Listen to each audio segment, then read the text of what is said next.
kick off this event. So, hello everyone. Thank you for being here. My name is Dave. Hello. Hi. my name is Dave Elving. I'm the interim executive director here at San Francisco Camera Work. Thank you for joining us for our third event around our online exhibit, Cell Signals. In our curator's talk with Pete Brook, we explored our broken and biased relationship with mass incarceration. And at our last conversation, we got a firsthand look at the power and role of the camera in prisons. These events are made possible by your support, so thank you for your membership and donations. Tonight, we're going to continue the discussion by addressing prison reform. As we bring about change, are we doing enough to support those who have been released from an inequitable and often unjust system? You'll hear firsthand accounts of what it means to spend decades in prison and then face the difficult challenges of reentry. And we'll learn from professionals and advocates who've worked on the front lines of prison reform for years. Our moderator tonight is uniquely qualified to lead the discussion. Adnan Khan is the executive director of Restore Justice, and he worked on drafting prison reform legislation during his own incarceration. We're particularly pleased to have him here as he was up really early this morning to appear on the PBS program Democracy Now!, where he spoke about how vulnerable our prison populations are to the dangers of COVID-19. As always, we're recording this event so we can share it with those who can't join us this afternoon. If you'd prefer not to appear, please keep your video turned off. And as we proceed with this panel discussion, we would welcome your questions. So please write them at any time in the chat of Zoom, and we will address them later on in the event tonight with a Q&A session. So with that, it's my pleasure to introduce Adnan Khan. Adnan. Thank you, man. That was a very, I think, a huge intro. I'm already nervous. You put a lot of pressure on me, Dave, so I appreciate that, first of all. I didn't expect this many people to be here. I just thought it was going to be the 9 or 10 of us, but I'm very, very happy to see, especially a few faces I actually know. So before, it seems like because there's so many people, I think that I'm going to jump right into it and get this panel discussion going, and I know we're going to have a lot of questions. So just so we all are aware that you can type your questions in the chat box, and I will go through them and deliver them to our moderators, our panelists as we go along. So without any further ado, let me introduce, or actually pass it to Pendarvis, who will introduce himself. Pen? Everybody, good afternoon. Thank you all for joining us. My name is Pendarvis Harshaw. I'm a journalist and educator from Oakland, California, currently working for KQED, where I host a radio show and podcast called Right Nowish. It's all about arts and culture in the Bay Area. But I've been working on this project with Adnan Tauszik, who you'll meet in a second, focused on this issue, which we're here to talk about today. The project is called Facing Life. And in that project, we're talking to 8 formerly incarcerated individuals who are returning to life in society. And so that's what we'll be talking about today. Amazing. Thank you, Pen. Right Nowish. I love that. Brandon, can we get an intro from you, Brandon? Hello. Hey there, everyone. Thanks for joining today. My name is Adnan Tauszik. I'm a photographer and filmmaker based in Oakland, California. I have been working on this project called Facing Life with Pendarvis, who you just met, for the past 2 years. It started with a grant from the Pulitzer Center in order to kind of make work on reentry in California, kind of in the light of all of these releases, all of these lifer releases that came to be due to legislation, Senate bills, ballot measures that passed in the state of California over the past 5 or so years. So it's kind of really about who are these thousands of people coming out? What are they dealing with? What are they coming out with skills-wise and preparedness-wise? And what could be better? So it's been an absolute pleasure to work on this project for the past years with Pendarvis and with our 8 participants, 2 of which you'll get to meet today. Thank you, Brendan. I'm going to kind of jump to Fahim for him to introduce himself. Good afternoon, everyone. My name is Fahim Alqaadir. I'm one of the formerly incarcerated 8. I got arrested when I was 17 years old out of Richmond, California. I was sentenced to 43 years to life. I ended up doing 30 years and 10 months. I was released from Folsom State Prison. Keith Wattley, he was my first attorney that I ever had. I met Brandon and Pendarvis when I was in a transitional home in Oakland. They contacted me about 2 to 3 weeks after I was out and told me and gave me some insight about the project.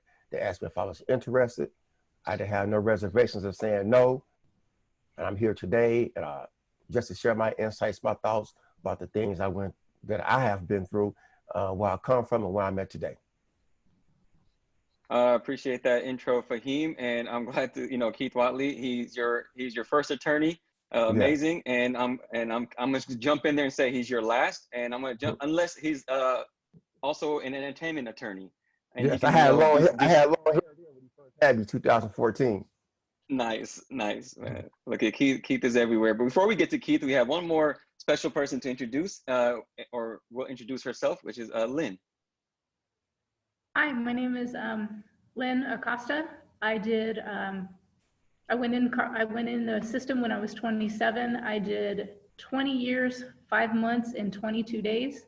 I did most of my time at Valley State Prison for Women, and then I was transferred over to CCWF when they decided to crowd all the women into CCWF or CIW. I went to board one time and one time only, and thankfully, blessing, Keith Wattley and his team represented me at my initial hearing where I was granted a date, and very thankful and humbling for them. I was released December 18th, 2018, and I'm currently in Monterey, California. Amazing. Thank you, Lynn. Welcome home also, everyone. And I also want to say that women, are very underrepresented in my opinion, and I think that's also factual, especially when it comes to the formerly incarcerated conversation or even the currently incarcerated conversation. So I'm very relieved, Lynn, to see you here on this panel, and I'm actually looking forward to learning a lot. So thank you for being here and participating. Thank you. Yeah. Last but not least, the person you've been hearing a lot about as well is Mr. Keith Wattley. Keith, mind a little introduction here?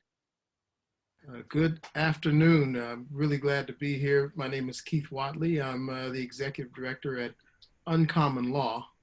And for the past 22 years now, I've worked exclusively with people in prison and on parole. Had the pleasure of working with both Lynn and Fahim. Lynn mentioned the team we have at Uncommon Law. Our legal efforts are led by star attorney Lily Paratori. I've also seen firsthand the devastating effects of incarceration on generations within a family. And I've appeared in hundreds of parole hearings for people serving life sentences. We've seen more than 250 of our life sentence clients be released. Over those years, I have spent hundreds of days inside these prisons, but not a single night. Always went home at the end of the day. And so while I'm glad to be joining this group today, I think it's a really nice sized panel, and I don't want to take up any more air than necessary, because I'm clear that we all have a lot to learn from those who actually had to travel that journey to get home. So I'm really looking forward to hearing from Fahim and Lynn and learning more about the project that Brandon and Penn have been involved in. Thanks for having me. Thanks, Keith. I'm wondering if the spending days in prison but not nights was part of like a furlough program that you were going through that I wasn't aware of while I was incarcerated? Or? I actually did have a couple of late evenings, parole hearings till 11 o'clock at night, but I don't count it. Whoa, 11, wow, 9 o'clock is lockup. That's mind blowing. Thank you, Keith. And thank you for all the panelists for introducing yourself. We're going to circle right back to the top. Before we do, I just want to really briefly introduce myself. My name is Adnan Khan. I'm the co-founder of Restore Justice, and today I serve as the executive director of Restore Justice. It's an organization I founded while incarcerated. And real briefly, by the time I was 17, I was parentless, homeless, and a high school dropout. And at the age of 18, I committed a crime, and subsequently, I was sentenced to 25 years to life. I spent the next 16 years in prison. During the latter end of my time, there was a Senate bill Brandon talked about different Senate bills changing. Senate Bill 1437, the felony murder rule. I was a direct beneficiary of our organization. My wife now and I kind of kicked it off, created a team, had a whole bunch of people on board, and a bunch of advocates like yourselves jumped on. And here I am today. I ended up being the first person resentenced on that bill, and I've been out since January of 2019.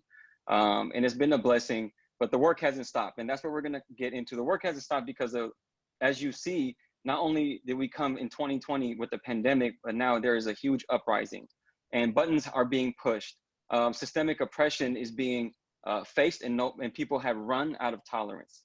So this is a great time to have a discussion like this, especially in the context of not just incarceration, but re-entry. When we're talking about systemic oppression, we're talking about returning people back into our communities. What does that look like? What does successful re-entry look like? And so there couldn't be a better panel than the women and the men that are here. So I want to circle back to Penn, and maybe he could talk a little bit more about and get in depth about some of the work since you've been out. Sure. Well, let's bring it back to the origins. 2 years ago, Brandon and I, we came together and we got a grant from the Pulitzer Center, and we decided to focus on people who are reentering society. The basis of our study was looking at a Supreme Court case from 2011, where essentially they said the state of California's prisons are overcrowded. We need you to get your capacity down to 137%. Now, that already screams that there's an issue if we're mandating that you get your capacity down to 137%. Today, where it stands, I just checked, it's at 122%. So it's still over capacity traditionally, but it's below what the Supreme Court deems is acceptable. However, we're in the midst of a pandemic. And I don't know if you've noticed, but there are headlines popping up out of San Quentin, out of Chuckwalla, out of Corcoran, of having spread of coronavirus within the prisons. So you see that this health issue isn't something that's just happening right now, but it's something that has happened for years, and even before the Supreme Court case in 2011. With that said, going back to the Supreme Court case, what the state decided to do was pass a number of pieces of legislation, as Brandon referenced before, to alleviate the amount of people behind bars. And so we looked at Prop 36, Prop 47, Prop 57, SB260, SB261, and SB1437. All this legislation that led to people with extensive sentences being released. And with that, we asked, okay, so they're being released. What help is there on the other side of things? How are you going to ensure that these people land on their feet? How are you going to ensure that these people don't go back to prison? How are you going to ensure that essentially public safety is met? How are you going to there's so many questions to it. And by looking at just a handful of people from across the state, we got insight to this world that I didn't have any knowledge of. It's a network of people who are interconnected, who know each other.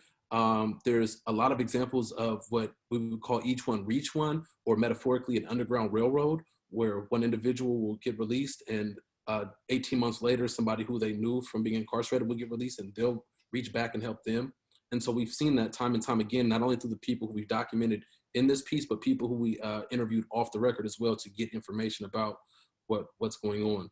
And so the goal is to really show our findings. This project, Facing Life, will be live in August of this year. It's a multimedia project. We're looking to not only influence your everyday people, your layman people, if you will, but also stakeholders and people who make decisions about policy, and really question if we're not only trying to meet regulations that the Supreme Court placed upon us, but also trying to deal with this pandemic and people are back on their feet. And so today what we're going to do is show you just a little bit of the work that we've done. And then, as Keith Wattley said, no sense of talking around it. Let's just talk to the folks. I want to talk to Fahim about his Each One Reach One. I want to talk to Lynn about that interconnected network where it's even tighter in women's prisons, as we've come to find that she knows a little bit of everybody. And so with that said, I want to pass the mic to Brandon, and he can show us a little bit of the work that we've done. Hey there, thanks, Ben. Yeah, so this project came about kind of as Penn mentioned a couple of years ago. I have known Penn for many years here in Oakland, kind of in the media space and just kind of like the social scene out here, but we never made work together. So when this opportunity to apply for a Pulitzer grant based on kind of mass incarceration came up, I make a lot of documentary work and kind of am interested in exploring and critiquing like the American experiment, I guess you could call it in general. And I've been drawn to mass incarceration as a story and as an issue, but did not feel equipped to kind of make work in that space. So when this opportunity came about, Pendarvis had been teaching English in a state prison for years at that point, and I was familiar with that. So we kind of put our heads together, pitched on the project, and away we went. I've never been able to work on a long-term project with a journalist. It's always just me by myself. So it was an absolute pleasure and an honor to work with Penn on this and to get his insight into how to craft the storytelling for this.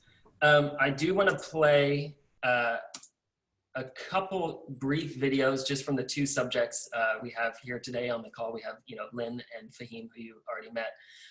The project does consist of cinemagraphs, which I won't have time to show you today, but they're basically photos that are composed of slow motion video, and then they play back seamlessly on loop, kind of indefinitely.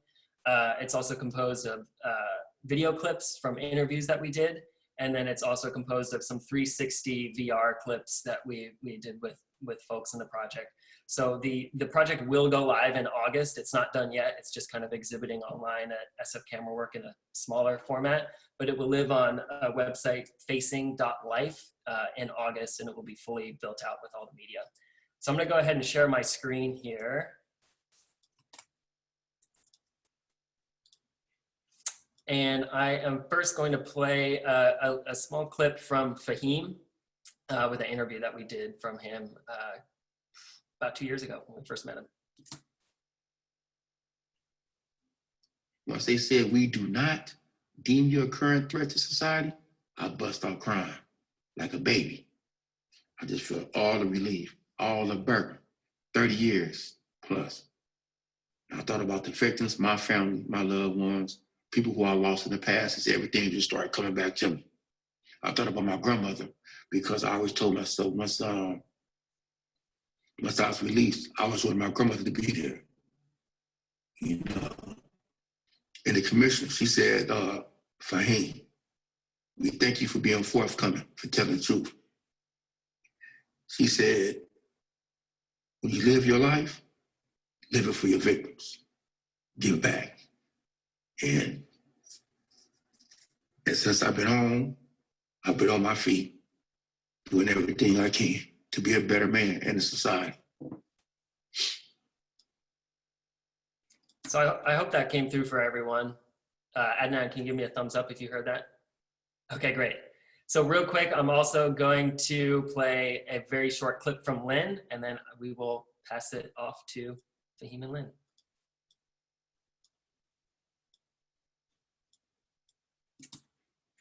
The taste of a pumpkin spice latte. I remember seeing it in a magazine going, I want to try a pumpkin spice latte. I really want to put that on my list of want to do's.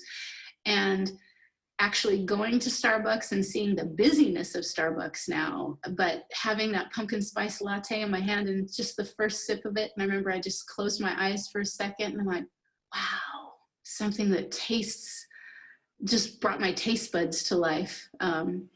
It's not instant Folgers or Taster's Choice coffee, just being so grateful for that feeling. And then I remember drawing it close and going, now why are all these people moving so fast? Maybe they've had a whole lot of Starbucks coffee. Cool. So fun little moment there from Lynn. I do love that. I'm gonna pass it back to you, Adnan. That was amazing, and thank you both for your vulnerability and sharing that, and thank you, Brandon, for sharing that with the larger audience. Yeah, I mean, without passing it to too many people or speaking too much, I would love to hear a little bit more from Lynn, and maybe you can throw in there, Lynn, how many more pumpkin spice lattes have you had in the past, year and some change? Lynn, you're on mute.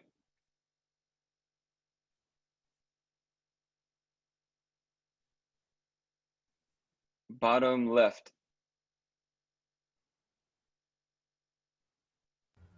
Am I unmuted? There you go. Yep. Excellent. I have only had one, and that was the first time, and it was quite an experience for me.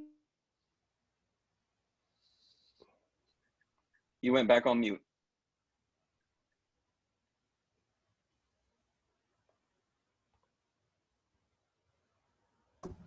Am I unmuted now?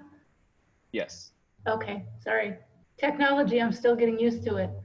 I've just had one, and it was just that moment in that particular space and time, that moment, having something that I thought about and saw in a magazine, and it brought me back to feeling super grateful, and then thinking about all my brothers and sisters that were still behind the walls wanting to experience the very same thing. I wish I could have just shared a sip of that with everybody else, because I know in my circle and meetings with people, little things like that mattered.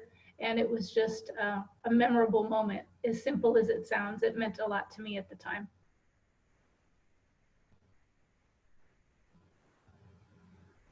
Because I think being sensory deprived of something so simple, if you haven't been in and you haven't lost, I mean, the cost of being incarcerated is great. And along with the destruction that I created with my life crime, you know, other people can't understand because they haven't walked a mile in those shoes. And I'm glad that they don't understand. But at the same time, those moments where I can go, gosh, I really want to share this experience with other women and men that are still in. And I actually wrote back inside and talked about it because it was that much of a memorable moment for me. Because when you've had things taken and you get the gift of having something like that again, it's words I can't even accurately really express how meaningful it is. Thank you. Well, thank you too. I think that this reminded me of my similar incident. It's not a pumpkin spice latte, but it was I guess a quick trip to Target, and I couldn't believe how many different scented candles our society has today. It was mind blowing and very confusing, and I needed to get out of there as soon as possible. So that's my little story of my pumpkin spice latte story. Actually, if I'm not mistaken, I think they had a pumpkin spice candle. I'm sure they do. Nice. All right, so we're gonna keep this thing going and pass it to our friend Fahim. And Fahim, you got very emotional. I don't want to speak for everyone here that's on this Zoom right now, but I can say for myself for sure, just hearing you talk about your parole board hearing which I have never experienced, it got me emotional. So can you talk a little bit about, not necessarily that, but if you'd like to go ahead, but around the project itself and your involvement and connection to it? Yes, I will go back to the parole board because unlike Lynn, that was my 4th parole hearing. So after being denied 3 times for parole, when you're thinking you're ready to be released, you give the commissioners everything they want. You think it's more. They ask you certain things, you tell them the truth.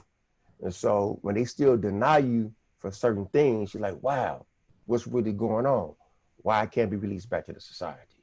So the 4th time, my grandmother and myself, she raised me, and she passed in 2009. So once I was finally released, and they said, we deem you suitable for parole, it was like, wow. I immediately thought about my grandmother, and as the commissioner said, I thought about my victims. I thought about everything I've been through in life. It was like just a burden taken up off of me. And so just that right there, just the relief, yes, it was sadness, but it also was joy. Like now I can put this part of my life behind me and I can start a new life. And since I've been released, when we talk about the each one reach one, yes, I've been writing letters to guys incarcerated. I send them pictures. I collect call money on my phone. They can call me anytime. I write support letters. Everyone I've written a support letter for, with the help of Rising Sun, which is a pre-apprenticeship program that I went through when I was released. They've been helping me get guys ready for release. And when they come home, they have a building trade to go to, a place in Emeryville/West Oakland. And that's the place that I went to for the 2.5 months, would allow me to enter construction. And so prior to me going into Rising Sun, I had talked to Brandon and Pendarvis about the project.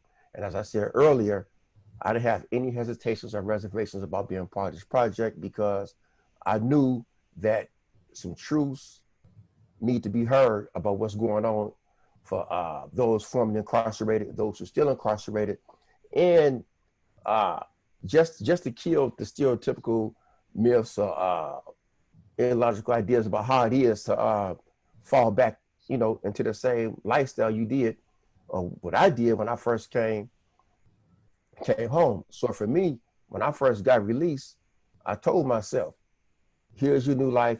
Here's what you need to do not to go back. And I started my planning, not after I got released, but my planning to society began years before my release.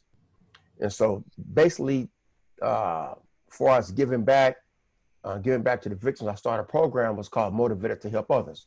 So what I do, I talk to the youth in the community, and I use fitness to give back. I exercise. We do. I have the youth reading books at the Richmond Marina, as well as the Vallejo Marina on Wednesdays and Thursdays, well as Saturdays and Sundays.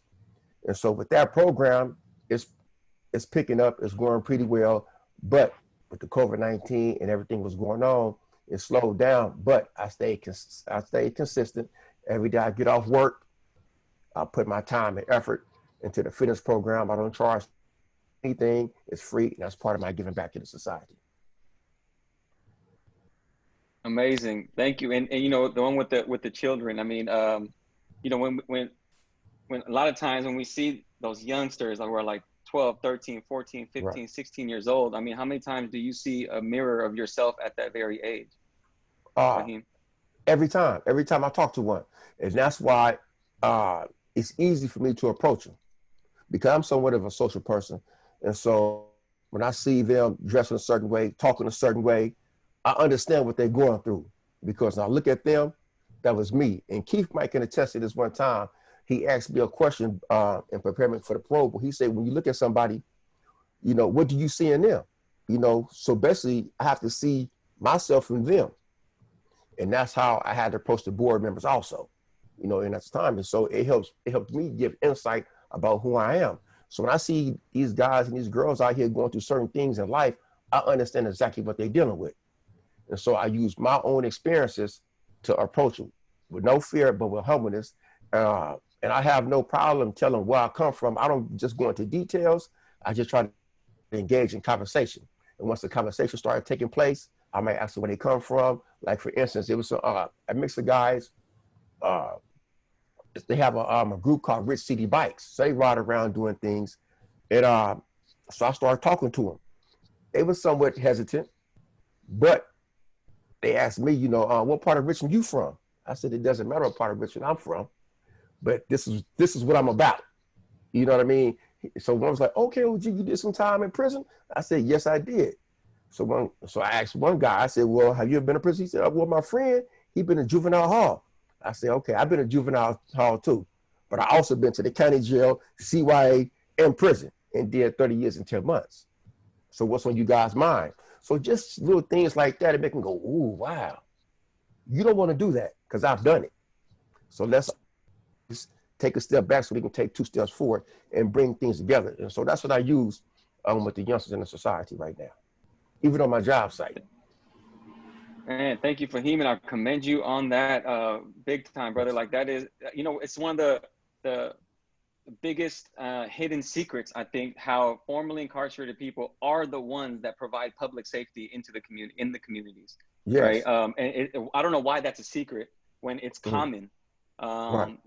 So I just want to commend you and thank you for that. And I think projects like this and others are very valuable to bring some of this work out there. I want to jump back to a few questions before Can I add one thing to that? Because you said something was very critical. Because at the Richmond Marina, you don't see really, before I started coming out there, seeing a black face at the Richmond Marina, it was foreign before I came out there to the side where I was at. And this is why I say it. Because when I first started going out there in February, I was getting looks. And my guy was in the Navy, because I take pictures of people who come out there, just to get in front of my sign. And so he walked by, he didn't say anything. And then some more people walked by. I'm like, what's going on? So I talked to another gentleman who's a Caucasian guy. So we talked for like 30 minutes. So he was listening to me talk to another youth. He said, you know what? You the first Black person I heard talk like the way you talk. I said, why is that? He said, well, I come from Marin City and I've been living here for 17 years. I said, well, I was born and raised in Richmond, California. And so him and I he owned an engineering company over there. So him and I, we started engaging. So the conversation went from negative to positive, and he didn't want to let me leave. So we started talking for about an hour, hour and a half. And it kind of blasted. It's cold out here. I have to go to work in the morning. But I have received many receptions like that. Now, many different people. Now, that's a gated community over there too. So now they tell me every time I come out there, we're glad to have you out here. Thank you for coming out here. We like what you're doing with the youth out here. Keep coming back. So I just want to add that with it. I appreciate that, man. And I'm sure you appreciate that gated community versus the gated community we come from, right? Absolutely. Absolutely. Yes. Absolutely. Yes. So you talked about Keith and the question about how would you, want to see, how do you see other people? So I want to bring Keith in here. And Keith, can you talk about your connection to not just the individuals on this panel, but to this project and the work at large? Yeah, well, I gotta tell you, it's so great to see Fahim and Lynn, out in the world doing what they do. It's the reason I do what I do. Right. And for a little bit of context, people have to get that California has 35,000 people serving life sentences. 35,000. It's just over 30% of the prison population in California. And what a life sentence really means is we're done with you. We're through with you. We're not bothering with you anymore, which is especially harsh when we give those sentences to kids, which we do, as young as 14 or 15 in California. And we're saying to them, not only do we not understand who you are or why you did what you did, but we don't even value you enough to find out. And this message, it further reinforces the dehumanizing nature of our criminal punishment system. And it also reinforces feelings inside people that there's something fundamentally wrong with them, or that they've lost the capacity for normal human emotions and connections. And a lot of our work at Uncommon Law is about helping people reimagine their responses to their own childhood and adolescent trauma so they can develop some new thinking patterns and behaviors and associations. It probably wouldn't surprise anybody to know that about 70% of the people serving life sentences are Black and brown people. Probably not a surprise to anybody. And these are all folks whose lives are virtually unknown, but thanks to people like Lynn and Fahim and so many others who are in the community now who are really reclaiming their own time and telling their own stories, people who are hearing them, seeing them, are starting to finally understand who they are and what they're capable of. I think it's important on this call. I know this, maybe it's not exactly the focus, but we can't be talking about prisons, obviously, without talking about what's happening at San Quentin and in other prisons. People are at grave risk, serious harm, death from COVID-19, including directly caused by negligence at best on the part of prison officials and transfer decisions. And we all know people who are at San Quentin and we're worried, we're afraid. We have some clients who've been there 40 plus years who are have compromised immune systems, other medical issues, or elderly. One of the things that we find ourselves doing right now is we're hoping and we're praying and we're pleading with prison officials or with the governor to do something different, to do something to keep our folks safe or to bring them home. And I look back over the years and where we've tried to force the prison system to do right by people. And there's so many things that we expect or ask or demand the prison system to do that it can't do. And we found this through litigation. I mean, you think about things like medical care for the people who are most severely ill or injured, mental health care, substance use disorder treatment, accommodating people with disabilities. All of those areas I just mentioned have been under court orders for 25 years. So we're talking 25 years of successful litigation still results in 26, 27 suicides in the Department of Corrections a year. Peaked just 2 years ago, 25 years in. All this is to say that as a society, we've allowed ourselves to believe that we can take this existing structure and this leadership and this system and make them provide adequate medical care, mental health care, disability care. And I think 25 years of successful litigation should convince us that prison as we know it in this state, in this country, will never provide what the Constitution says it must. So that tells me, okay, there's a limitation on what litigation can do. There's a limitation on what a prison system can do.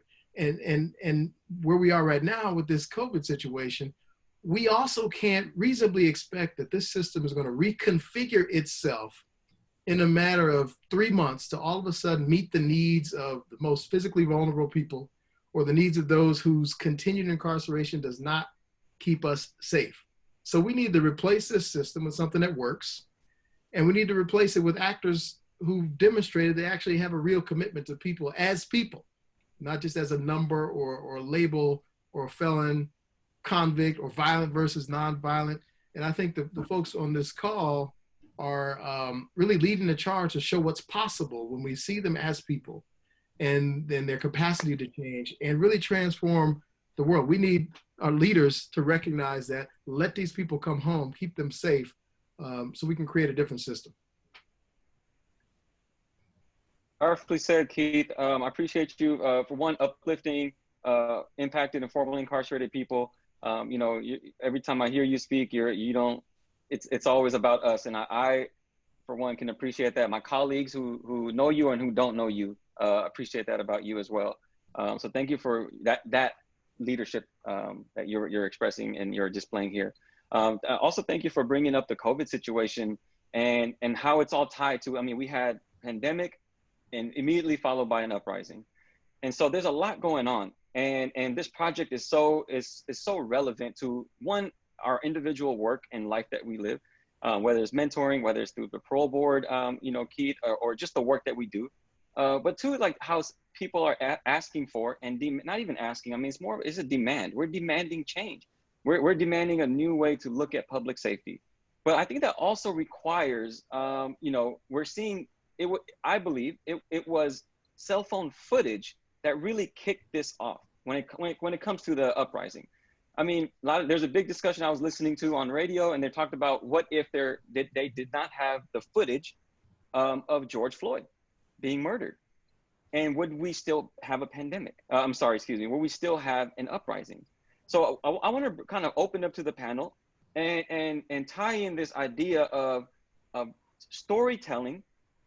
Powerful storytelling, but more so raising awareness through media, through film, through photography, you know, all fashions of displays that we have, and the importance of it, and especially now. So that's kind of an open question to any panelist, no one in particular.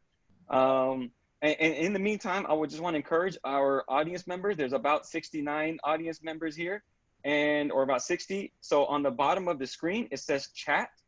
And if you click on chat, a little box will appear. So please feel free to drop your questions in that chat box, and then I could read them, and then I'll ask the panelists, you know, your questions. So please feel free to ask questions. We would love to hear what's on your hearts and minds, and so we can have our audience members, our panelist members, talk about that. So anyone in particular, representation of media and the importance of it. I wanted to answer that question, but I see there's a question in the box. But Lynn, go ahead. I was just saying, I think the power of video is so vital right now because it did spark an uprising that was much needed. I can say on the inside, I wished I would have had the ability to record as somebody, I did hospice care. So I was with patients in typically their last moments of life, but the care that they did not receive, the care that they were denied, the, you know, the person who was still in their addiction that didn't get the treatment that they needed, and they felt attempting suicide was their last recourse. I was a grief counselor as well. And I think if we would have had a medium for documentation, it would support with what Keith is saying with change has to happen, and it's not happening enough. California's been under orders for years to change things, and it hasn't happened. And I don't think the uprising would have the momentum that it has right now without the power of documenting it. And I think that's extremely important. I know it's a different medium of documentation, but for myself and my experience, I worked with the California Coalition for Women Prisoners, Legal Services for Prisoners with Children, All of Us or None, Uncommon Law, Justice Now, any social medium that I could find while I was on the inside, I chose. They helped me find my voice as a domestic violence survivor. I lost that for a while, but they helped me gain that back through the social, they were social media for me. They came in, they listened, they documented, they helped, they assisted, and continue to do so. But it ends up coming full circle because they go out, do what they need to do, and they came back in and would visit over and over and over again for years on end. But I think the more collectively, the more video, the more documentation, the more storytelling that we do as society as a whole, especially from be it the outside in or the inside out, I think it's going to be vital for change that needs to come. Thank you. Thank you.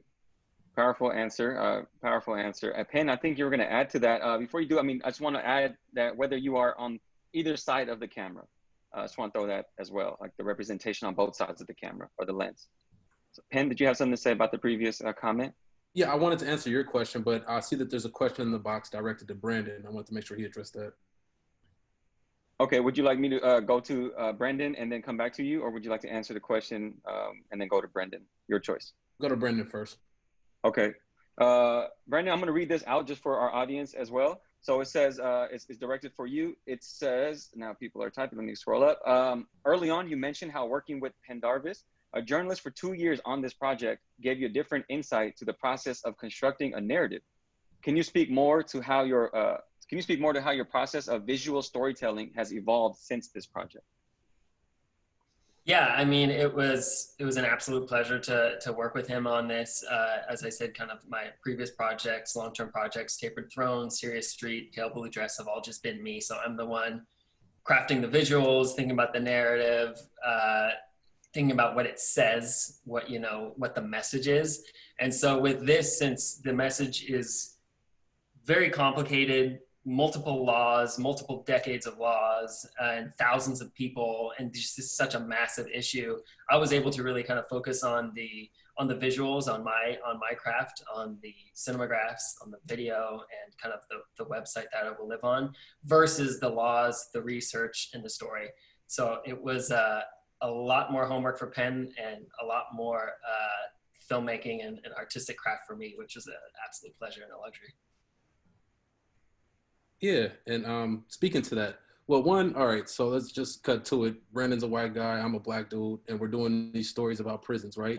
And we're not only talking to formerly incarcerated folks, we're also talking to folks who are higher ups in the prison system. And so meeting with the judge, Brandon might be more comfortable going in there, or me going into a black community, I might feel more comfortable going in there. But one of the grand ironies I found about this project is that I had a conversation with that judge about going to college, and Brandon had a conversation with some formerly incarcerated folks about religion. And then, and so this is just one of the things that I observed about storytelling, where you can't take things for face value. Instead, you have to really get into somebody's story. And my background in storytelling with system impacted people, it starts at home. Like, my father was in and out of prison. And so in telling my story and interaction with him, showed me the value of kind of exposing what he's gone through and how that's literally impacted his life, and by way of that impacted mine. And then while I was in grad school, I worked with the San Quentin News, and that's where I started to find more individuals who were empowered to tell their story. And I realized that we had something very much so in common. I never spent the day behind bars, but I definitely suffered from not feeling self-worth. And if you don't feel self-worth, then you're not going to tell your story. So I don't care what type of oppression that you're going through. if you don't feel like you're worthy of people knowing who you are, then you're not going to share your story out with the world. So when you see Fahim and Lynn in front of you, understand that these are people who have gone through a lot. And on top of that, they have like just overcome so much and are willing to tell their story now. This is the pinnacle of success, where you talk about storytelling. This is the what they call hearing reports from the front line, people who have really lived it, and they can share their stories with us so that we can be informed in how to move forward. And so one of the things that I really wanted to take into this project and writing about it is how can we get in and out of the real genuine pieces of their story. So what we'll end up with in terms of a product is what Brandon said, is these visuals. His work is amazing. His cinemagraphs are like, I guess just to kind of dumb it down, are kind of like real beautiful GIFs. You know, they're like real slow moving pictures. And you couple that with videos and then little inserts of text, and you get an insight into who this individual is and what they represent. We were very mindful to choose 8 different individuals from 8 different walks of life all across this state in effort to really show not just Fahim, but he speaks for a number of people who are incarcerated. He is not the only voice, but you know, Fahim and Lynn, people kind of symbolize a larger narrative. And so just keeping that in mind, that you can't tell everybody's story, but really trying to find different demographics and different tastes that represent the story as a whole and what's going on right now. And so, yeah, it's been a challenge, as Brandon said, a lot of homework, a lot of phone calls. Luckily, there are some people who've been working with me, formerly incarcerated people who've been working with me off the record to just make sure that I'm really informed and, yeah, really confident in what we've put out, and hopefully it reaches the target audience. And so I'm looking forward to August, and hopefully y'all are looking forward to it as well. Thank you, Penn. I mean, you know, the part about all of it, but then part about the self-worth, I mean, you know, that could be linked to my causative factors, as we say, you know, when people had to go to the parole board or try to get out of prison. I mean, causative factors and understanding the root causes of, you know, our traumas that were unhealed and unprocessed as kids, and how that turned into our incarceration. So having self-worth, I mean, that directly spoke to me. Appreciate you talking about that. Such an important topic and topic of discussion. I want to bring this back to Fahim and Lynn. There was a question for both of you. It says, Lynn and Fahim, were the challenges you anticipated before your release in line with the challenges you faced after your release? What areas of support did you find most vital in your early days of reentry? I can answer that. Yes, it was very challenging for me because when I first was released, I didn't have an ID card. I didn't have a birth certificate. All I had was a prison ID. And so when it was time for me to go to the DMV to get my ID card, they punched my name in. Now, mind you, in 1992, I legally changed my name from Lejean Reese to Fahim Alqaadir based on my religious beliefs. And so when I went to the DMV and they punched my name in, they said, "You don't exist." I'm like, "What?" They said, "You don't exist. We don't have your name." I said, "Well, could you punch in Lejean Reese?" They punched that name in. "You don't exist." So, a birth certificate. I went to the Social Security building. I said, "Listen, when I was released, this is the Social Security number they gave me, and it's one I had all my life." I went to the Social Security building, and the guy punched the numbers in. "This don't match your name." He sent me on about my way.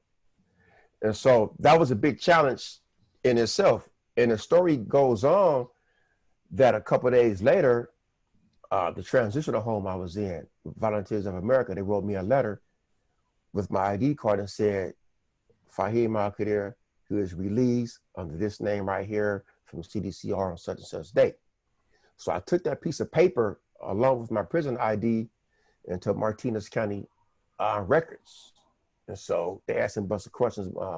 What's my mother's name? What's my father's name? When was you, what place were you born? When was your birth date? So once they typed all these things in, they say, "Here's your birth certificate."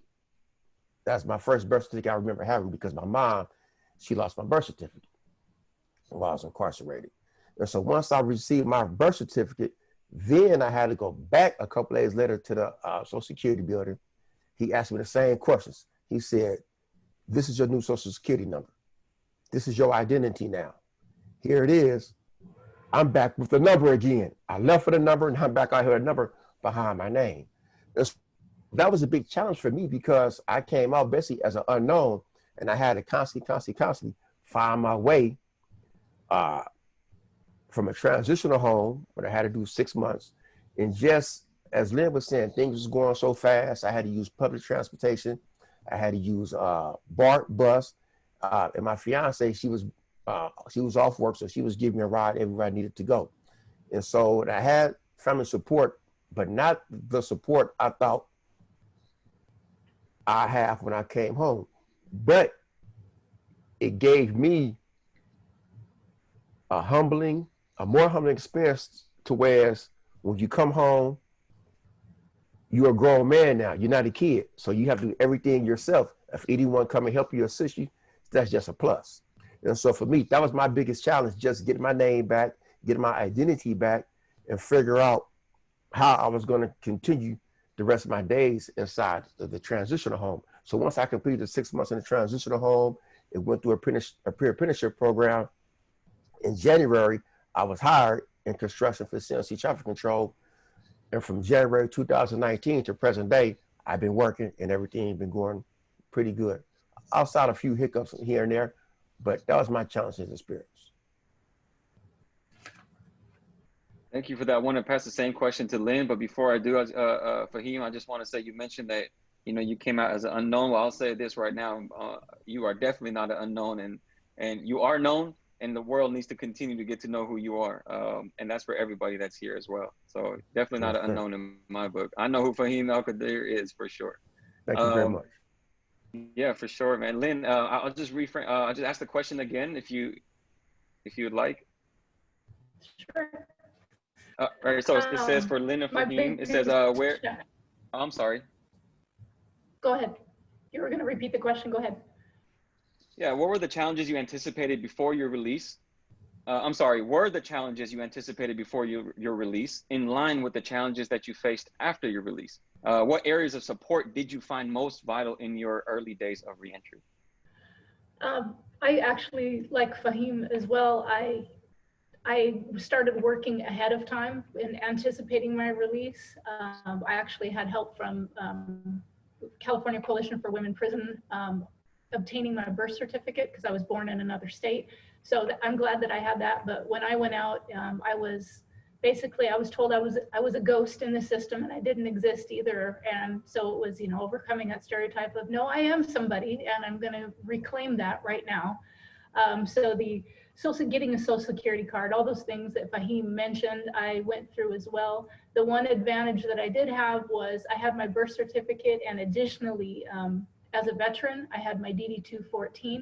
So that helped a little with getting my identification again. But that was one of the, I think, from the inside, if I was going to recommend for reentry for lifers getting ready to reenter, is to have more of an awareness class or something so people know. I mean, we've been out, so what do you need to know? You need to know, how do you obtain these vital things so you can function in society and have your transition be a little more smooth. I mean, mine was rough because everything was from one state to another, a name to a different name. I had my maiden name and then a married name going back to a maiden name. So it was challenging to get all that accomplished. But the transitional program, I was at the Veterans Transitional Center, the band of brothers and the one other woman that was there were very, very helpful because they'd all been through it. They'd all walked a mile in my shoes and are like, hey, this is how I can help you do this. This is how I can help you, assist you in doing that. So it was really, not reaching out for help for me was one of my causative factors. So now asking for help anytime I need it, as long as it's a healthy situation, is daily living for me. So I reached out to my sister and my brothers who were part of at the veterans program.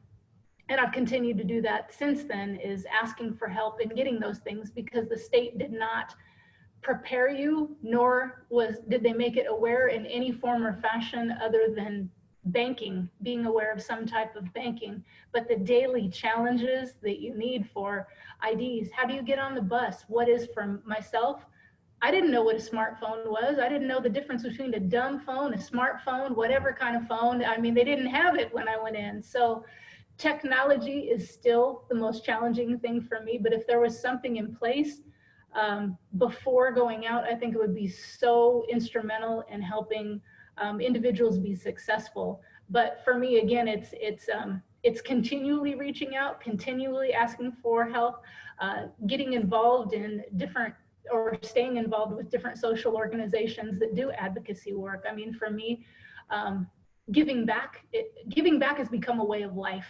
And it has helped in my reentry, and it will continue to help in my entry as I grow every single day, because there's always going to be challenges. And those that are formerly incarcerated, no. So how can you help a brother or sister out that is potentially going through the same things as that I have and that I continue to do? But again, that advocacy agencies that I still am in contact with are vital to my success even today. So thank you. Lynn, Yes. or spoke to me when you shared just now. You know, one of them was asking for help, and one of your causative factors, you said growing up, like it was difficult for you to ask for help, and that triggered a memory for me. One of my causative factors was difficulty in asking for help, and that was rooted in distrust, and I just didn't have trust in adults at a very, very young age. 8 years old, I stopped trusting adults by 8 years old. By 10 for sure. I mean, you know, just based on my experiences. And so therefore asking for help was more of a fear, less than a pride conversation. You know, I was more fearful to ask for help because I feared to get betrayed again, because I learned betrayal very early in my life. And so it's very important to trust someone.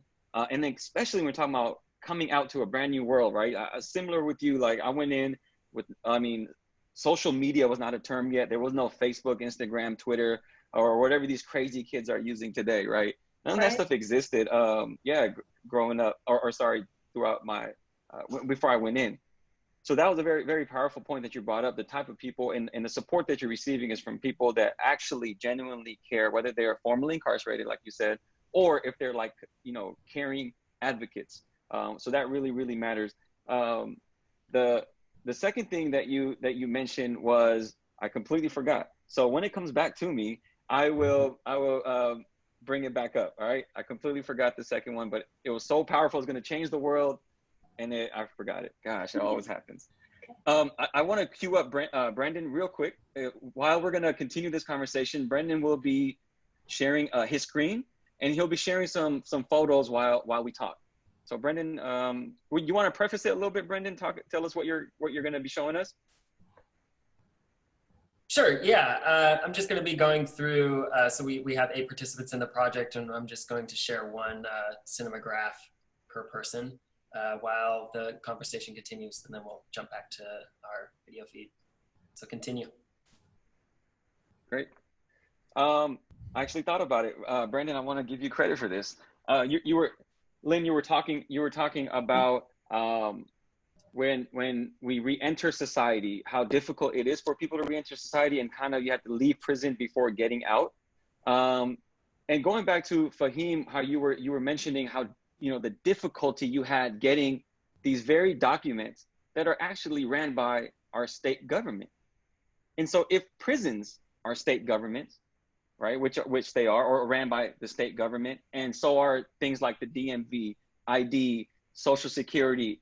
For me, it really boggles my mind. Why do we have to wait till we get out to obtain that, when that can easily, I mean, small, it's minor, right? It should be kind of what Keith was talking about, like the limitations to is it litigation? What is it? Like there's limitation restrictions that I don't think that are put on corrections. I think they put on themselves, and in my humble opinion, very, very intentionally.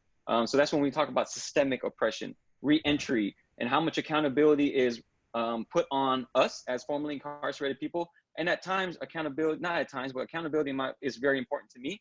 But I also feel like this idea of collectivism, where we're in a society where we all have to be accountable for when someone fails. I was very privileged to last September, go to Norway. and visit their prison system for a week. And one thing that society there talks about is how when someone gets, commits a crime, what they say to themselves is, how did we fail one of ours? So it's an accountability that society comes together. Like if someone did fail, it's like, wait, how did we fail this individual for this individual to do what they did? And unfortunately, we don't think like that. And yes, we're not Norway. We're not a homogenous country. We have a history of a brutal history of of racism and slavery. So I don't want to make comparisons there, but just the comparisons of the idea. As you're seeing these pictures, I'm going to scroll up, and there's another question about Fahim earlier. Fahim, they said, first of all, you are amazing. I completely agree with that. It says, I admire you and for helping our youth and guiding them in the right direction. Fahim, what keeps you driven and dedicated? It goes back to earlier. When I see these kids, boys and girls, I look at myself. And I have to ask a question. What are they going through? It's just like when we see the uprisings today. I understand what they're going through.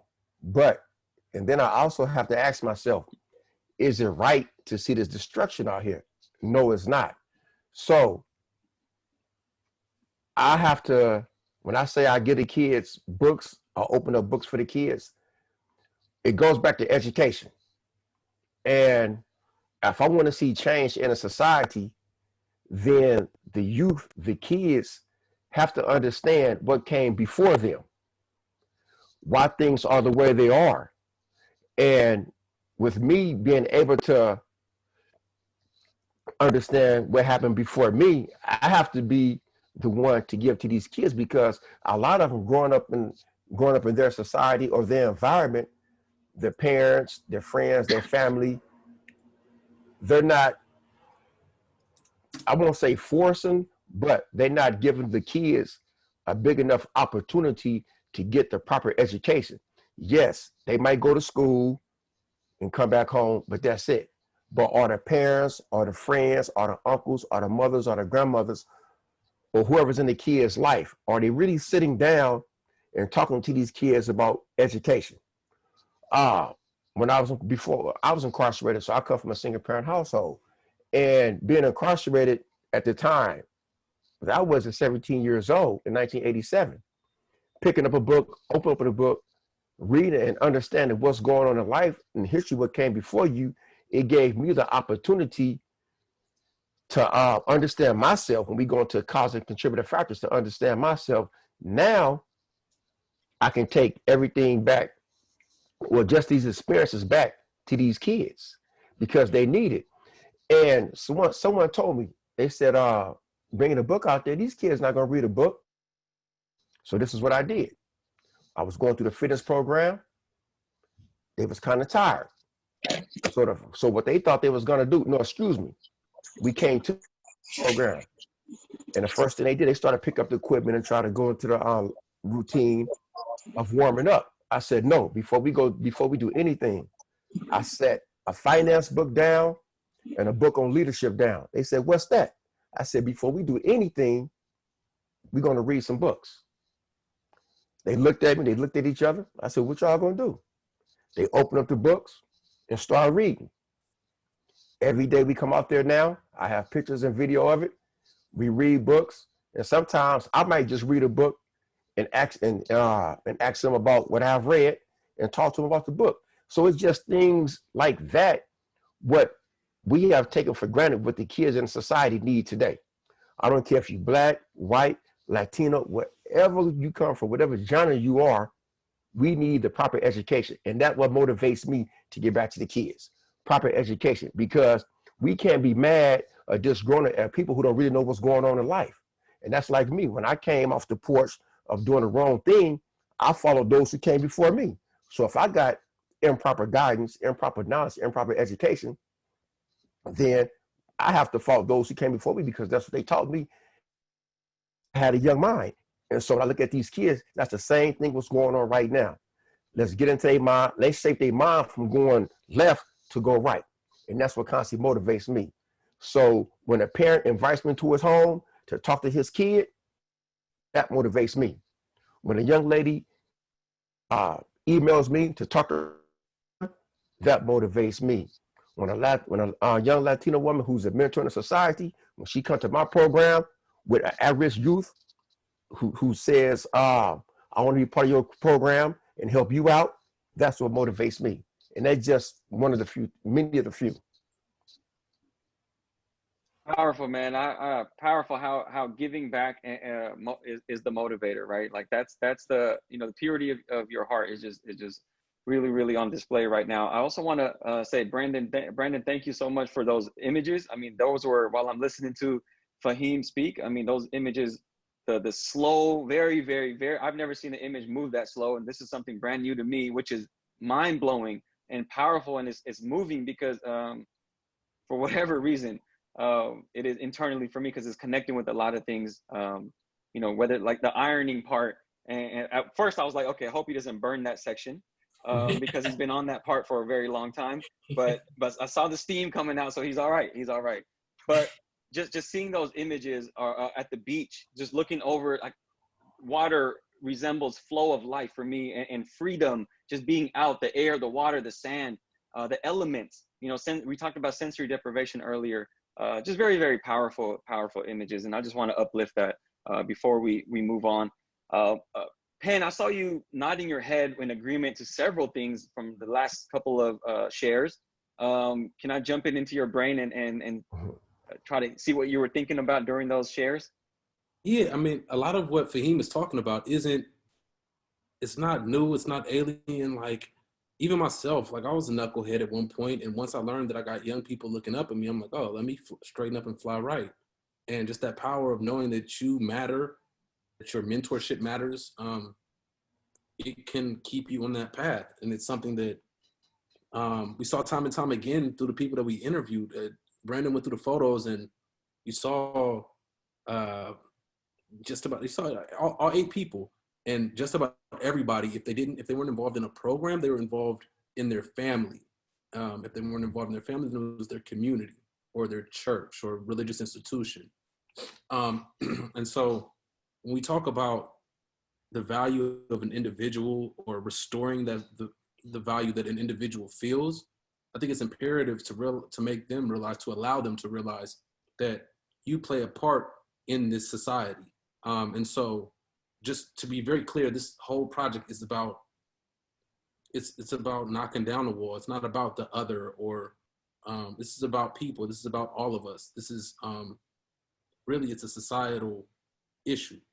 You know, if you're incarcerated or not, this is all of us all together. This is people. And when Fahim talks about what he brings to the communities of Richmond and Vallejo or whatever ground he walks on, that's really important. When Lynn talks about, well, she actually hasn't talked about it yet. I wanted to ask Lynn about that, about being interconnected to other people who are incarcerated, because that's one of the things that blew my mind too. Is like, there's thousands of people incarcerated. We chose 8 random people. How do you know some of these other people that we talked to? So Lynn, could you just talk to me a little bit about that interconnectedness and how that plays a part in your reentry process? For me, being interconnected, in my life, while I was in my earlier life, if I went all the way back, I had so many roots of trauma, betrayal, distrust. So being, wanting a need for acceptance. So during my incarceration, being interconnected worked really well for me. And for me, it was a process of everything has been torn down. I'm choosing to let people see my authentic self, because I know somebody's going to know what it's like to have gone through some of the experiences that I had. Maybe a little bit of me can help heal a little bit of them, and maybe a little bit of them can help heal a little bit of me. And so I started just, once I regained who I was, and I started, and how Fahim was talking about the youth, I connected a lot with the youth. At one point in my life, I was a preschool teacher's aide, and youth, and I'm the oldest in my family. Youth is important to me, and having those connections and maintaining those. So I sought everyone that I could, but I also had a very big soft spot for the youth while I was inside. And just interconnecting with as many people as I possibly can, because sure, hurt people, but when it came to grouping sometimes on the inside, I went and found the people that were clearly, obviously hurting the most, and nobody had given him an opportunity. So I'm like, I want these people in my group, because I know what it's like to be rejected. And so excuse me for a second, lights. So I sought that out, and in maintaining those connections, they'd introduced me, oh, hey, this is Lynn, she's cool. And so I started developing all that interconnectedness on the inside, and that started with youth and just branched out through women's prisons all throughout the state of California. There was somebody that I knew in a few somebodies in every major women's facility that there was. And in coming out, maintaining those connections also, I think it's really important, because I know if I need to get a message to somebody at wherever they're at, I know somebody who's still on the inside that I can get a message to. And that's either through social media, through an advocacy agency. It's really important. And I think even keeping that interconnectedness, I had the fortunate experience of speaking at the college that I attend in Monterey. And Monterey is, a different kind of community, but I was able, through honing in those skills, to be able to get in front of a room full of people and still make a connection with youth of today also, because it's important. One, I realized I could be the mother of almost every student that was in the classroom age-wise, but still being able to find that connection through the power of communication that I learned while we were in, and seeing the faces and having the youth come up afterwards and say, wow, I didn't think about that, or wow, that was real talk, or just maintaining that interconnectedness all the time is really, really important to me. I don't need it now like I needed it then for healing. I do it because I want to do it. I think as long as we interconnect with positive intention and love, the possibilities are endless. So for me, it's important to maintain interconnectedness at all times. If I could jump in for a minute, some of what I'm hearing from Lynn and from Fahim is something, it actually comes up in a lot of the people that we work with, and that is, they do the work to connect the dots from their own histories, and they develop their own emotional intelligence to a really high level, and they develop these really great, powerful communication skills, and almost without exception, even before they get out, but especially when they come home, they want to use that to help other people. Basically, they develop into and then commit themselves to being the person they wish they had when they were kids, right? So they are who they wish they had in the community, and it's a reason that I've long recognized that we should be pulling the school resource officers out of schools and put formerly incarcerated people in there as counselors, because they can connect with kids much more powerfully, have a much greater impact. And I'm a strong believer in that. And you see why. So you're saying we don't need tanks in our schools, Keith? I mean, yeah, what kind of talk is this, man? We can hire a whole slew of experts, real violence interrupters, and real counselors and connectors for one tank. Because in LA, they gave up 3 grenade launchers when they defunded the police. I just want to throw that out there. So apparently those were the violence interrupters, the 3 grenade launchers. One other thing I want to say, but before we go on, I have a question for you too right after this, Keith. So don't go anywhere. I'm not going anywhere, but I want to acknowledge you, Adnan, because you are somebody who, you didn't just hit the ground running when you came home. You did that, but you were already running before you came home. And your work as the ED of Restore Justice has really helped so many people, saved so many lives, brought so many people home. You're an inspiration to a lot of people. You also, I think, don't sleep, not nearly enough, I'm sure, because you work too much and you got a newborn, and you and your partner, Alex, have done so much for so many people. I want to just say I appreciate you, appreciate all you do. Thank you, man. Thank you, man. I appreciate it. Alex and I are fans of Keith Wattley and Uncommon Law as well. So I appreciate you saying that and, uplifting me. And thank you, man. I appreciate that. And people don't know, like, we've met years ago in San Quentin when I was still serving a life sentence. So this is, in San Quentin, not as a parole board, but like you would come into the prison. So I really you know, and here we are on Zoom. Amazing. Times have changed, Lynn. Like Yes. Technology is amazing, right? Yes. So Keith, I have a direct question for you. And I want to kind of build context around it. And there's a lot of conversation. Fahim was talking about, Lynn, Penn, you all brought up this idea of mentoring, but, you know, specifically like education. And so during my incarceration, during these lengthy lockdowns, meaning 24 hours a day, 7 days a week, because of some incident on the yard, we would be stuck inside of a cell. And one of the longest lockdowns that I did was almost 6 months just straight, 24 hours a day, 7 days a week in your cell. And during that time, like, you know, in state prison, we had a TV in our cell, which were basic channels, ABC, NBC, Fox. But during the day, I mean, even at night, it gets really boring watching soap operas. And that's because that's the only thing that's on. So what we would do was my cellie and I, we had a habit for several years, actually throughout my incarceration, but particularly at this time, just tape definitions and quotes and sayings on our walls. So we don't have to just either stare at TV or just stare at the wall in our daydreams or reflections. We would have things to look at, whether under the bunk, we would use our deodorant labels as stickers or as tape, put it on a piece of paper. And so one of the words that, you know, we would break down simple words like strength, discipline. One of the words was education. And it seems such a simple word. It always, you know, I always understood it as education meant to teach me something, like put something in my head, put something in my brain.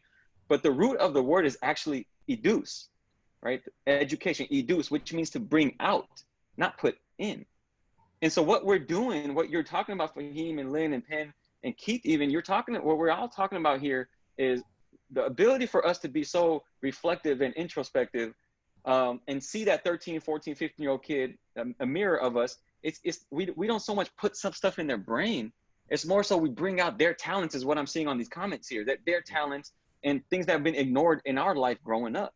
You know, a lot of people say, what would you tell the youth in your life? What would you tell the youth? I'm not sure what I would tell them. I would actually listen to them, because I was always told what to do as a kid, and I would just blew that off. So Keith, as much as people incarcerated, formerly, currently, but specifically currently incarcerated people, educe and bring out the best qualities of themselves, present that at the parole board. Tying into this question, what are some of the legal challenges that you see? And maybe it's just people don't believe people should be out, whether there's some legal stuff, but what is it, something that you see systemic challenges that come up in these parole board hearings or even after reentry? You know, we don't really have enough time for the full answer to that one. But I will say, as far as a systemic challenge or a systemic failure, we have people who go to the parole board, and parole commissioners mostly have law enforcement backgrounds. They've been police officers, sheriffs, deputies. They've been prison wardens and prosecutors. They're asking questions that require the person appearing before them to be able to understand all the different factors that contributed to their crimes. And almost always they relate to some childhood factors, some childhood trauma that was previously unresolved. And they are requiring them to have resolved that since they've been in prison, connect the dots between all those things that happened, who they became from that, how it showed up in the crime, how it showed up other misconduct in prison, and how they've sort of charted a new path forward. So they expect people to be able to do that. They require people to be able to do that. However, when people come into prison 20 years before they go to the parole board, there's no assessment of what kind of adverse childhood experiences you had that we can respond to here in prison. So the system is not set up to identify people's actual needs, nor to actually meet any of those needs. But on the tail end, we ask you to have done all that work. And, you know, a major systemic failure is that California's prison system depends on outside service providers, community-based organizations, to fill that void, to do that work, to fill that gap. And that even requires creating these spaces inside the prison where people can be vulnerable enough to acknowledge, yeah, this happened to me when I was a kid. Help me with that, right? That doesn't happen naturally inside of prison. People have to create that for themselves, for each other in prison. And largely they depend on some guidance, facilitation sometimes from outside service providers. By the way, none of whom are able to go into the prisons right now. So there are no programs running right now. We talked about the tech stuff. We can have a whole other conversation about the need for a real tech solution to provide programs inside. But it's the lack of a systemic approach to these fundamental childhood, adolescent, traumatic experiences that we have punished instead of treated. We've punished instead of trying to heal. And that's a major failing on so many levels. And you see it in prisons and in schools. Everywhere, yeah. Yeah. And as a person who provided that service in California Medical Facility where I'm teaching young people, I'm teaching people my age to write and tell their story, I benefited from it just as well. Where I'm exercising some of my past childhood trauma and I didn't even realize it until I'm sitting in this small room. It was like the Jewish room within the chapel. That's the only space that they could find for us to have this workshop. And yeah, so what you're saying is very true. Thank you for that. And I also want to say thank you everybody for this. I have to run to host another event, but thank you all for listening. Thank you all for your presence. I'll leave my information in the chat. Thank you, Penn. So I'm gonna piggyback off Keith, what you were just talking about as far as the organization, the community-based organization. There's a question kind of directly towards that for formerly incarcerated people. And I'm gonna kind of couple two questions together. I also wanna share that we're not done yet, but we are wrapping up. So the question is this, and there's two questions I'm gonna compound. For those who are formerly incarcerated, what are some ways you think folks and organizations on the outside can do better to actively include incarcerated people and uplift their voices in crucial conversations, political organizing, and culture making, especially around mass incarceration? So how can outside orgs do, basically support and help uplifting the incarcerated voices around basically what's going on in society today? The second question I want to tie in is, as formerly incarcerated people, what are the challenges to voting, running for local office, and exercising other civil rights in California? And this doesn't have to be directed just to, it says formerly incarcerated people, but if anyone else can jump in with some of these answers, please do. And we have about 5 minutes. I think we're wrapping up.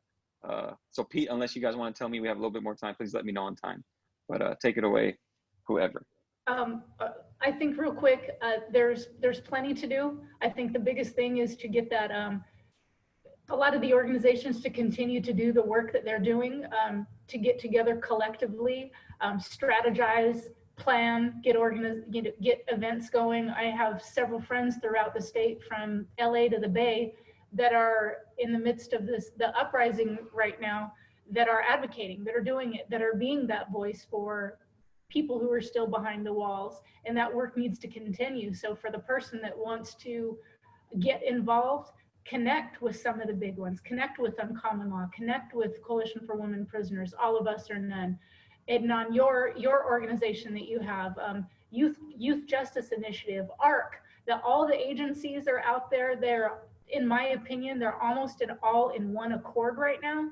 And in being in one accord, that voice is going full circle. It goes from the inside out and outside in continually. And as long as that flow keeps going, regardless of the obstacles that we're facing right now, it can only continue to grow. And as long as, voices are still being heard, be it through writing it, putting pen to paper, social media, hey, we're gonna go protest here, we're gonna educate here. When we can get back in, we're gonna get back in. So people know on the inside that they are not left behind in the middle of the situation right now. I've, spoke with several women and said, you are not left behind. You're not gonna be left behind. You have voices out here. You have people advocating for you right now. And for me, as someone who was formerly incarcerated, knowing that there's somebody out there besides family, because some don't have family, that there's somebody out willing to speak for me, it mattered, and it's going to continue to matter for the men and women that are still on the inside. And as long as we keep it flowing,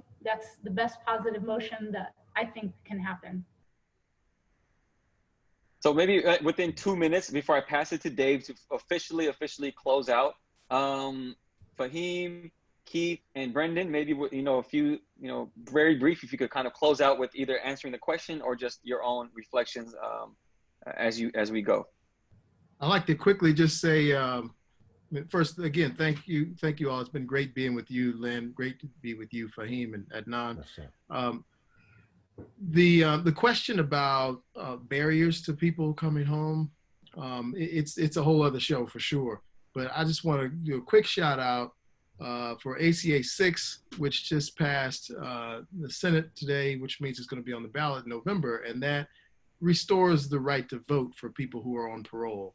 And that is a years-long effort by Taina Vargas Edmond at Initiate Justice. They're doing great work. They have members inside and out. I would say connect with them to better understand the ways to challenge some of those barriers. Wonderful. Yeah. Fahim? Yes, I'd like to say thank you everyone for having me here and listen to the things that I had to say.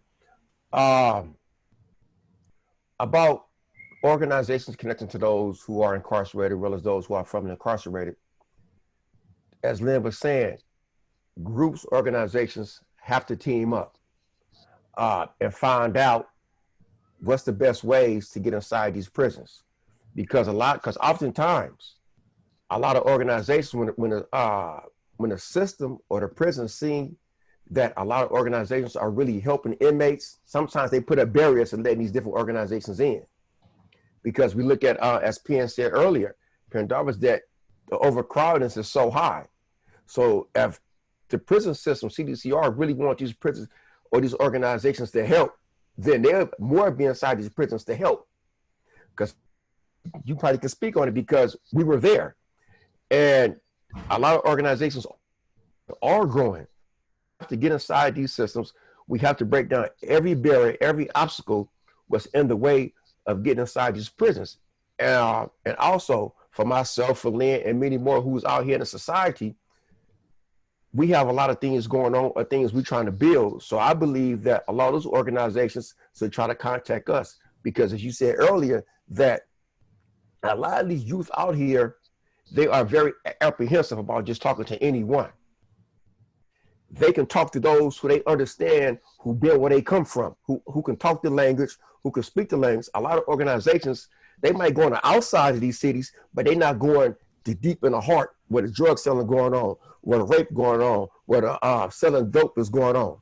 See, I can walk inside those environments. Can something happen to me? Yes, but I know change need to come directly. Because oftentimes we just touch the surface, we just scratch the surface, but we got to really dig deep and penetrate the problem. The problem is in the heart of every city and every nation. We got to really go inside. What's going on? What's going on, Mr. Black man, Caucasian man, Latino? What's really going on, sister, brother? My parents doing this. My parents don't communicate. At dinner time, we don't eat together. We got to go back to things like that. Because if not, we're going to keep on going in circles and circles and circles and not really coming back to a common solution to the problem. Because no one have the right answer. But it's always going to be trial and error. Everyone is not going to make it. But if you can grab one person, I was taught this here. If you can grab and save one person, it's like saving a nation. If you can save one baby, then you saving somebody. That's what we have to do. We got to save somebody. And let that person save somebody. Let that person save somebody. Hey, I got you. Now you go back up in there. See, we can't be scared to talk to these individuals.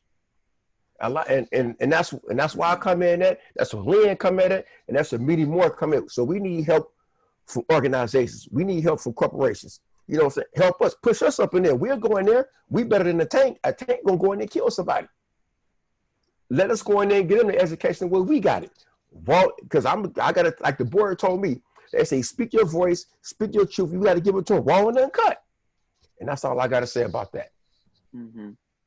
I could listen to you for another hour and more, Fahim, for real. We are here. We're at 6:02, so we're 2 minutes over. I wasn't going to cut you off. I was going to leave that to Dave or Pete or someone, because I'm here to learn. And, each one teach one, because once you're teaching me, I'm going to reach back and get somebody, right? So I'm listening. I'm all ears. But I do want to Yes, sir. wrap up. I don't want to leave behind Brandon. Brandon, is there anything you would like to quickly, if you can, close out with before I give the official closing to Dave? No, I mean, this has been great. Thanks to everyone, Keith, everyone who has been on this call and participating. It's been a really fascinating dialogue. We're really looking forward to getting this project out in August. It will be on facing.life as a URL, and it'll all be built out there. So we'll be blasting it out all over the internet. So hopefully you get to catch it when it comes out. And thanks so much for being on this in this event. Thank you. So, and before I officially pass it, I just want to personally from me, not as a host, but as Adnan Khan, I want to thank every single individual panelist and all the guests who showed up and had questions and comments and concerns. So thank you so much. I think this is exactly what, when you see these protests happening and this uprising happening, the collection of backgrounds and ethnicities and races and you know, demographics come together. Privilege, poor, it doesn't matter. This is we modeled an amazing display of what collaboration looks like. So I just want to say thank you for allowing me to host and just be here, be funny, be whatever I can be, and be myself as we encourage everyone to be. So thank you so much. And with that, I'm going to pass it to Dave to give us our official closeout. Thank you. Thank you so much, Adnan. And thank you, all of you, for being here. These programs are really powerful. Thank you for all of you being in the audience and joining us tonight. I want to give a shout out to Pete Brook for his curation and his chat management and for posting so many links that I'm sure you've been seeing coming down, and especially to our own Christina Graber, who helps make all of these things possible. If you haven't yet, be sure to visit the Cell Signals online exhibit at our website. You'll see the work that Brandon and Pendarvis have made with Lynn and Fahim, along with the work of other artists. Sharing this work and these voices is why we exist as an organization here at San Francisco Camera Work. And it's always humbling to be a part of this and to listen to those voices. Please join us again on July 1st. We'll have our next panel discussion around this work. We'll be examining the role of facial recognition and artificial intelligence systems in the public sphere and in criminal justice. So we'll be exploring the possible future it brings and the role that it has in educating the public and the role that art has in educating the public about these technologies. As we always add at the end of these events, if you're not a San Francisco Camera Work member, we would love to have you. Your donations are what make this programming possible. If you are a member, thank you again for your support. You can always make a donation, and you'll find links for all of this and more about our upcoming events at our website, sfcamerawork.org. Thank you again, everybody, for being here. Good night, and we will see you next time. Thank you much.